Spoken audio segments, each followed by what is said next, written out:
ketika kita menyimpulkan dari firman Allah, atiullaha wa atiur rasula wa ulil amri minkum, kehadiran ulama untuk ditaati dalam masalah keduniaan dan kehadiran umara ditaati dalam masalah bidang keduniaan. Walaupun pada zaman dulu antara ulama dengan umara tidak ada dikotomi, karena saat itu beliau sebagai umara dan juga sebagai ulama, seperti Abu Bakar radhiyallahu anhu, Umar ibn Khattab, Utsman ibn Affan, Ali bin Abi Thalib, dan khalifah-khalifah berikutnya. Kemudian setelah itu masing-masing dijabat oleh orang tertentu, tetapi masih ada kerjasama. Namun pada akhirnya terjadi benturan, terjadi saling serang menyerang, dan ini pasti merugikan semua pihak. Pihak yang mengurusi agama dan pihak juga yang mengurusi dunia. Dengan demikian Rasulullah SAW memberikan satu pilar kuat. Man ata'al amir faqad ata'allah, wa man asal amir faqad asallah. Barang siapa yang mentaati amir, dia telah mentaati Allah, dan siapa yang maksiat kepada amir, maka dia maksiat kepada Allah. Memang terkadang kita melihat sosok pemimpin yang zalim, yang jahat.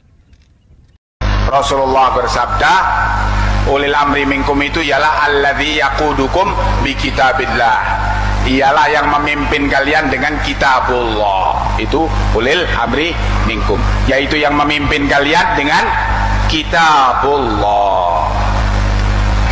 Adapun penguasa yang memimpin dengan kitab Darmo Gandul atau Katulucu atau apa, ya itu bukan ulil amri minkum. Kalau tidak memimpin dengan kitabullah, maka bukan dia ulil amri minkum. Lihat, perhatikan baik-baik, saya garis bawahi. Yang di sini nomor 1 ada kata atiunya, taatlah pada Allah. Yang di sini ada kata atiunya juga. Yang di sini ada nggak? Perhatikan cara menafsirkannya, perhatikan. Taat artinya ketaatan mutlak. Ketaatan mutlak. Jadi jangan tanya, kalau Allah sudah perintahkan jangan tanya lagi. Kalau Rasul sudah mintakan jangan protes lagi, lakukan saja. Apa yang kita pandang buruk boleh jadi ada kebaikan di situ. Jelas sampai sini? Nah, karena itu digunakan kata apiu. Tapi kenapa ketika pada ulil amri cuma ditambah waw? Taatnya tidak ada. Ini artinya ketaatan dengan syarat bila, sekali lagi, bila ulil amri ini menetapkan satu keputusan, yang keputusan itu sesuai dengan ketentuan Al-Quran dan Sunnah Allah dan Rasulnya, diikat dengan kata taat ini. Jadi bila ketetapan ulil amri tidak sesuai dengan ati Allah wa ati Rasul, Allah dalam Qurannya, Rasul dalam Sunnahnya, maka tidak boleh kita menaatinya. Dan keliru kalau mengatakan kalau misalnya salah ya ikut kita salahnya. Kalau sudah salah jangan diikuti. Tapi ulil amri yang macam mana? Ulil amri yang para ulama kudama dulu itu bertanya, berfatwa, itu adalah para ulil amri yang masih menerapkan Al-Quran dan Sunnah dijunjung tinggi sebagai hukum pemerintahan. Itu yang ulil amri. Coba lihat dalam Majmu'ah Al-Fatawa oleh Syekh Islam Ibn Taimiyah ketika beliau mengatakan ulil amrinya umat ini adalah seluruh pemimpin-pemimpin yang memegang urusan umat bi kitabillah wa sunnati rasulih, dengan kitabullah dan sunnah rasulnya.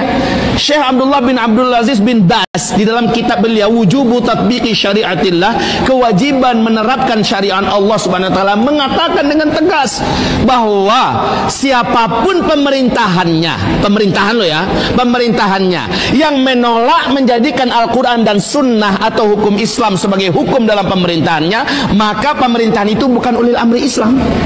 Jelas?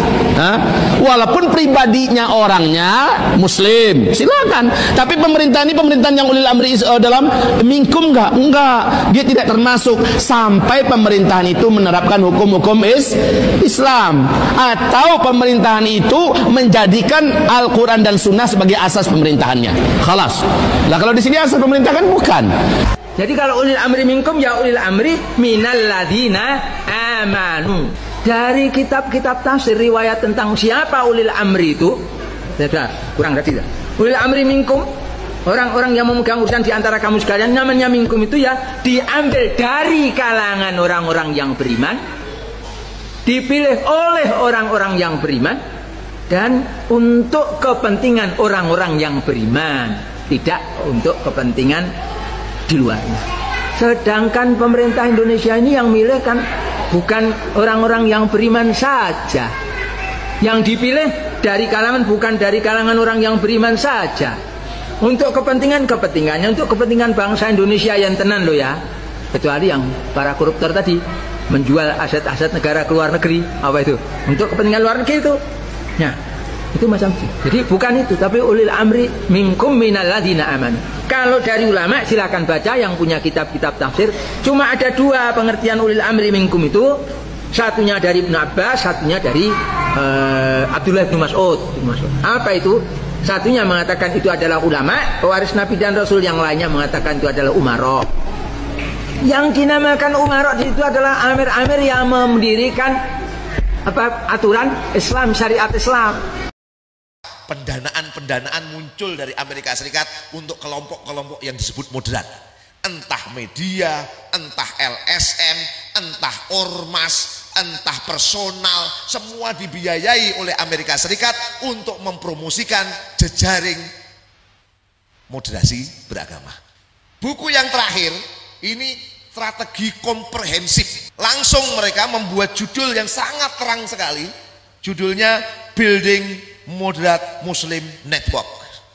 Ini ditulis oleh Rand Corporation lagi tahun 2007. Jadi siapapun yang bersemangat dengan moderasi beragama, kiainya namanya Rand Corporation. Ini jelas sekali digambarkan keberadaan kaum radikal ini menurut Rand Corporation telah berhasil mengintimidasi, meminggirkan atau membungkam kalangan muslim moderat. Jadi mereka tahun 2003-2001 telah mendanai banyak kelompok, mendanai banyak media. Kok ini orang pengen syariah Islam semakin meningkat? Ini dikatakan oleh Rand Corporation, kok sepertinya gagal ini. Dana sudah digelontorkan banyak, operasi sudah dilakukan banyak, kegiatan sudah dilakukan banyak.